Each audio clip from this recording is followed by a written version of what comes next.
Andrew Hogue here on andrewhogue.com, Australia's only dedicated 24/7 rock metal radio station. And I had the absolute privilege of sitting in front of me, the Riffmeister. He's the king, Mr. Kirk Windstein, or Windstein. What's the best way to Windstein, whatever you want to call it. Crowbar, Kingdom of Sorrow, Down, you name it. He's out there sledging. And, of course, welcome to Australia for Soundwave and andrewhogue.com. Good to have you in the country and good to have your company. It's my pleasure. How's it all been going? Really good. Like I say, we're just smoked. It's almost over, but the shows have been really good. There's a lot of travel, a lot of flights, a lot of off days, which I don't really like. I prefer to play every day. Yep. I mean, even though I'll be 48 next month, to me, I'd rather get in and out, do my shows, kick ass. I'd rather do 10, 15 in a row and get home. Slay them and leave them.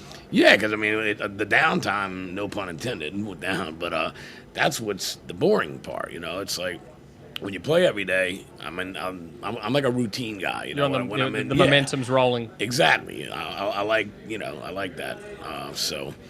But the festivals have all been really good. So, it's been a pleasure to be here. Well, as you mentioned about the pun with Down, let's talk a bit about Down. Of course, the Purple EP's been out, and what has been the reception? Are people craving a full album? Are we looking at another EP to follow? Another EP, That's I believe. We will do. Let's see. We go to South America in April just for a couple of shows. We do a short run in the States in May, and then we go over to Europe with Down in June. And I think when we get back from that, it's time to do another EP. So. How have you found that transition? Because it seems to be some bands are more considering that. You guys have just jumped right in. I remember seeing Pepper talk about it 2 years ago, saying that's kind of what people are doing. Not a lot of people have done that, though. Some people have still stuck with the traditional format of an album, whereas, you've jumped in. How have you found the reaction to fans going, well, we've got 5 tracks. You feel like it does leave them wanting more?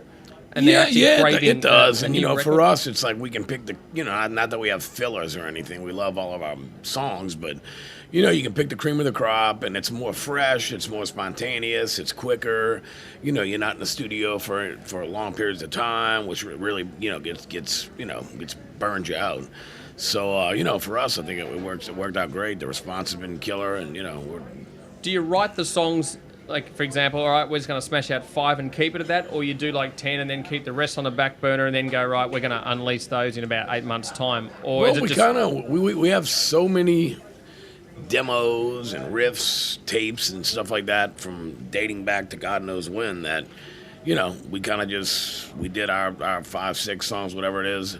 And then, we basically have all the riffs and ideas for the next one already written. So it's just a matter of getting together, jamming, relearning it, arranging it and recording it. So.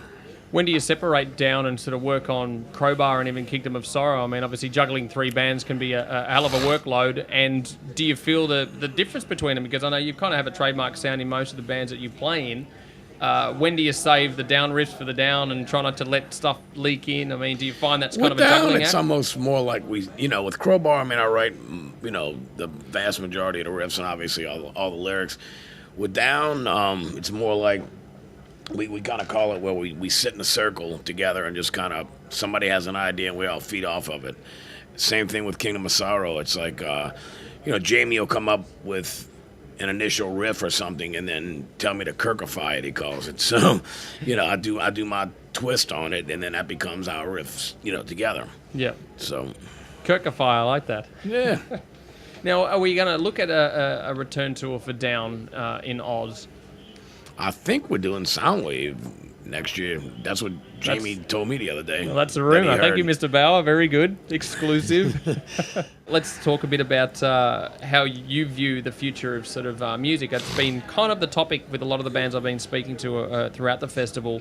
And most of them are young bands. Some of the bands have got a 30-year career. And everyone's sort of certainly talking about the sort of, I guess, the internet being a necessary evil in some way, that it's a beast that can't be tamed, but it's something that people realise that is affecting everyone. It doesn't matter how young your career is or how old it is. Right. It's hurt a lot of people. Would you like to think that there should be more education for fans to understand, especially new generations who are born into just getting music for free because that's what they do?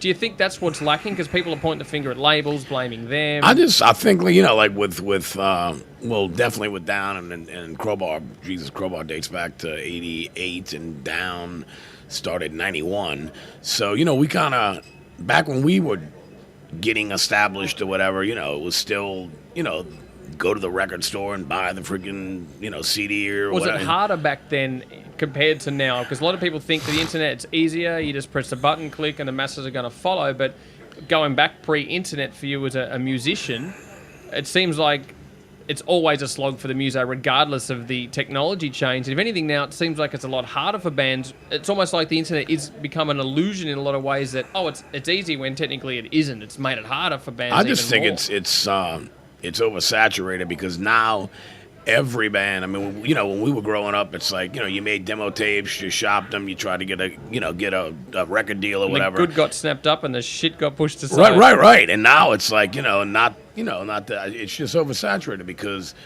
it's every band has a Facebook, every band's got whatever websites, and every band's, because it's so inexpensive to record with technology now and whatnot. Every band's got their own CD on their own label and everything, and it's just kind of, to me, it's just oversaturated a bit. So it's just become more quantity as opposed to quality. And Right. how do you look at the forever adding subgenres these days of heavy music? I mean, there's a billion of them now. I get it frustrates me when I'm always out to look for new bands, especially to feature on the station. And some genre names are just ridiculously stupid. No, I know. But, I mean, people are trying to make their mark because that seems like it's the only way to get noticed is to come up with some kind of subgenre. And I think in a lot of ways when bands subgenreify themselves, they also trap themselves as well. How do you view your career as a musician? Are you just a heavy music guy, or people say sludge or doom and all that sort of stuff? I mean, for me, it's kind of like, there's, like you said, I think there's way too many subgenres. I mean, it's either metal or it's not. There doesn't need to be 35 kinds of metal. If it's rock and roll, it's rock and roll. If it's metal, it's metal. If it's easy listening, it's easy listening. If it's country, it's country. It's like whatever it is. But I think it's just like you said. Everybody's trying to create their own thing and That's to and stand come out. up with a new genre, right? But to me, it's just music. Good music is good regardless of, that's my opinion, regardless of what style, and bad music is bad. So I just like good music. I listen to every single style of music there is. Are there any sort of heavy bands that you've heard in the last, I guess, 5 years, whether they're old or up and coming or whatever, ones that you probably hadn't never heard of and just went, wow, where did these guys come from? I mean, for the most part, I'm really old school. You know what I mean? Like me and my wife, when we listen to a jukebox, it's classic rock and even soft stuff, and just easy listening 70s shit and 80s metal, of course, because I'll be 48, she's 46, so we grew up on that, and but I just I listen to everything. So like I said, if it's good, it's good. If it sucks, it sucks. Well, I guess, like I said, you're a lifer in a lot of ways when it comes to, flying the flag of heavy music. Salute. Thank you. A couple of, I guess, advice for bands, up-and-coming bands that just go, I want to be playing for 30 years like yourself. I mean, give them the hard tips. I don't know. I mean, it's difficult. And like we were talking earlier, with the oversaturation with the internet and all the subgenres and whatnot, it's difficult. I mean, if you're really good, I think you'll break through and stand out on your own if you work hard enough at it, Fantastic. Well, we can get you to choose a track from... Actually, let's just go with a track each from your projects, because, again, we're 24/7. There's no time limit on good music. So choose your favourite Crowbar track, Down track, and Kingdom of Sorrow track. Crowbar, Planets Collide, Kingdom of Sorrow. I actually like... let's see. To Lead the Ghosts Astray a lot. It's fun to play. It's upbeat and hardcore, and I really like that. And then for Down, that's difficult. I guess